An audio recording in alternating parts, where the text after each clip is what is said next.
Okay, so we are getting into some investing stuff today. So let me just take you kind of a walk through the first video sections that you'll get started on. We'll have kind of a shorter class here for you to then get into your videos. There it is. All right, so probably the main thing that we hit in section 1 is diversification. So diversification, let me get my little annotate thing here going. All right, so diversification is spreading out your investments. So if you guys are fans of Tesla, you don't just put all your retirement, all your money in Tesla, or for heaven's sake, Bitcoin would be another example. So we're going to take a really wide swath at different investments. And so you might be putting your investments into literally 1,000 type companies. And so if any one of those 1,000 companies gets hit from the coronavirus hard or goes bankrupt or something, it's not even a blip on your radar, right? So any one company that you own, you might have at most even 1% of your investments in. And as we get more involved with it, you can you can play around with some of your investments in putting more into a particular one, but you almost want to think of that as just gambling more than investing. Single stocks are not the way to go. So we mentioned risk and return. What was the thing about risk and return? If you go to the chat box here, if you take on higher risk, what happens to your expected return?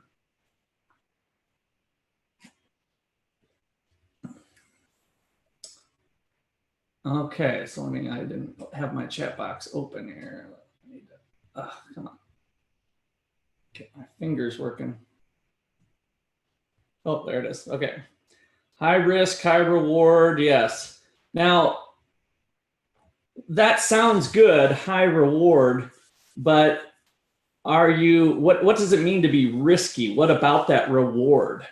It's like, oh, okay, I'll put it in more risky stuff because I'm going to have a higher reward. That sounds easy, but what does it mean to go for the high reward is taking on risk? What does risk really mean? Put that in the chat box. So yeah, better chance of losing money. Draw this one. There we go. Either make it or break it. Good, Joey. So yeah, you have a chance of losing everything. And now hopefully you can start to see how that plays into diversification. So if I put my money into a whole bunch of higher risk, like all of the spokes on this wheel here, this stock, this stock, this stock, this stock, if all of these are a little bit higher risk category and this one blows up on me, poof, poof, whoops. Let me get my chat box out of my little description here. Poof, poof, right? Those go bankrupt. But this one pays, 21%, and this one pays 110%, right? And then this one goes poof. So what we're doing is through diversification, you're actually lowering your overall risk exposure. That's why diversification is so important. So we're going to be investing in companies that have a higher degree of risk, but that risk gets minimized by investing in a whole bunch of them. All right, let me do a little 10-second pause on that. Any questions?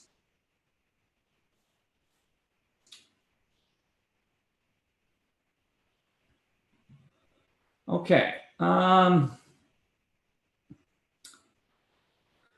So this box you'll see in the video kind of says a lot here. So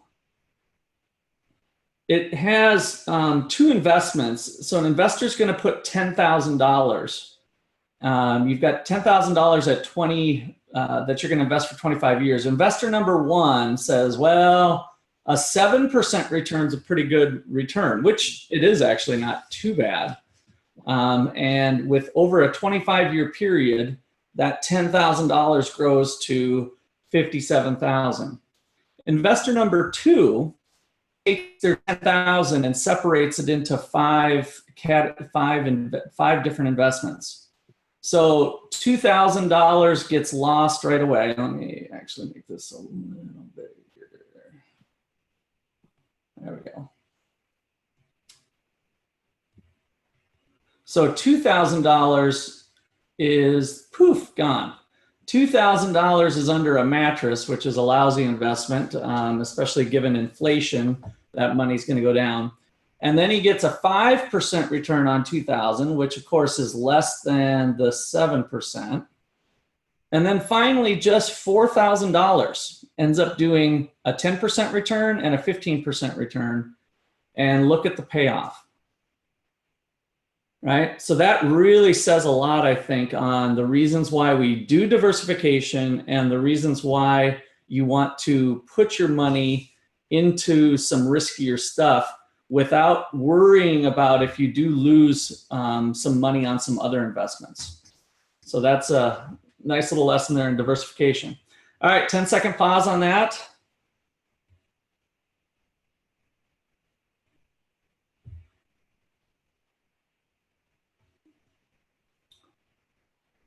All right. So different sorts of investments that are out there are as vast as the depths of the ocean. And so they usually vary by risk. So a money market is invested in very safe things like a government bond. The United States government's been pretty good about paying their money back, even through the toughest of times, even these Corona times. And so the rate of return is very low because it's low risk. So a money market has low risk and low return. So you might be, historically, these investments might range from 1 to 4%. So those are pretty lousy as far as investments. Now, it might be a good place for you to keep some of your emergency fund, right? So you can have an account at a bank that's a money market account. And if you've got if you're on baby step number 3 and you've got 3 to 6 months of money saved up in case there's an emergency, that can be a good place to put it. So then, where we're going to be putting our money is in stocks, but we're not going to buy single stocks. So a single stock is a single company, right? So it's just one company, and that would be going against diversification. And so we're going to put our money into mutual funds, which is a combination of a whole bunch of different companies so that you're buying them instantly. We'll get into that next time after we get through this first set of videos. But I do want to highlight here the difference between a stock and a bond. So if on the chat box, can you guys tell me what is a bond? So we got stocks and bonds. I'll come back to what a stock is, but I'm curious in the chat box, some of you have had some other business classes. What is a bond? You can put it in your own words. I'm not looking for a formal definition of any sort, but just kind of share with the class, some of you, what a bond is. I mentioned a government bond, but they can be corporate bonds as well. And of course, bail bonds. You can kind of use bail bonds as a relationship there too. There's a reason why we call them bonds. All right, let's see who's first to chat here. When you put your money away for an allotted time and don't touch it as your money gains interest. Yes, so you put there is a time element to it. So that part's correct, Joey. So you're usually it's gonna be a contract with some sort of time element to it.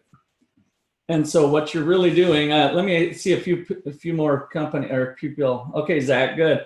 So the company is borrowing your money. That's right. So an investor or government or a business for a period of time when an investor lends. Okay, yeah.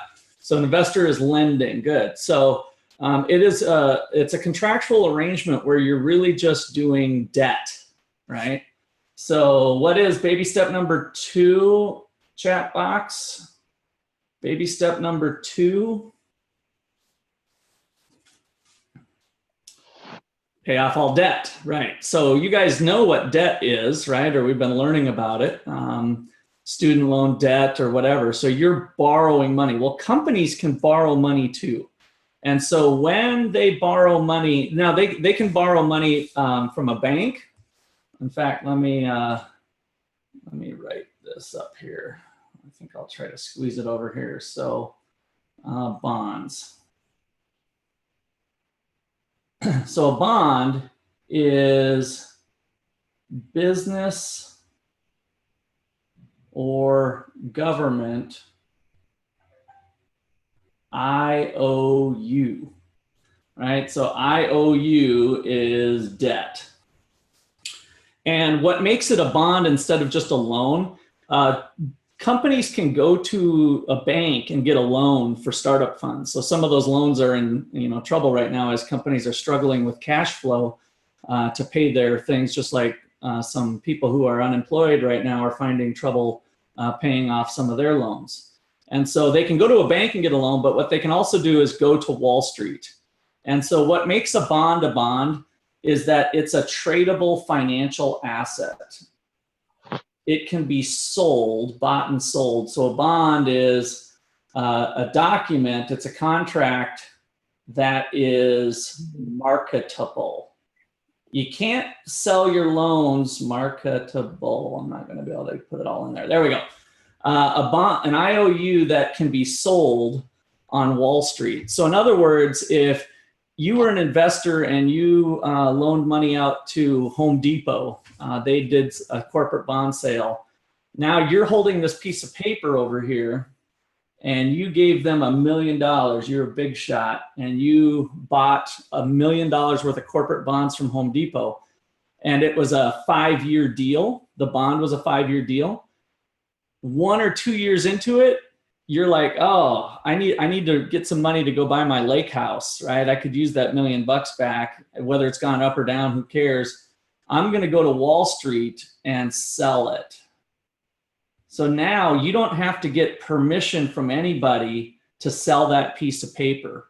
You just have to find a buyer. So now you go to Wall Street and you sell it. That's what makes it a bond, is that it's a debt that is marketable and transferable.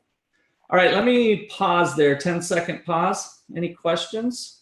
You can just unmute if you want. Good, you own a share of the company, right? So you own a fraction of the company. So if you own 1 share of stock, so you might have, again, it's a contract or a document. Let me do a different color here. Let's go with this green. So now you have 1 share of ownership. If there's 100 shares outstanding by the company, you own 1%. And again, it's a document that can be transferred and sold. So the share is also a financial instrument, a financial asset that can be sold, and you don't need permission to sell it. You own it. You're an owner, so you don't have to have permission from the company because it's chosen to be a publicly traded company. That means that you can buy and sell those shares anytime you want. Okay. Well, that's our introduction for video sections 1 and 2. So that is going to be your homework. We're going to cut class here. Let me get stop share. There we go. So that you guys can do your videos. So kind of similar to what we did last time, I have discussion questions set up in Blackboard. So I encourage you to do it right now, but it's due by midnight at the latest tonight. But if you want to get in, do video sections number 1 and 2, and then we'll have some other things for Wednesday. So if nobody has any questions, this part of class is dismissed.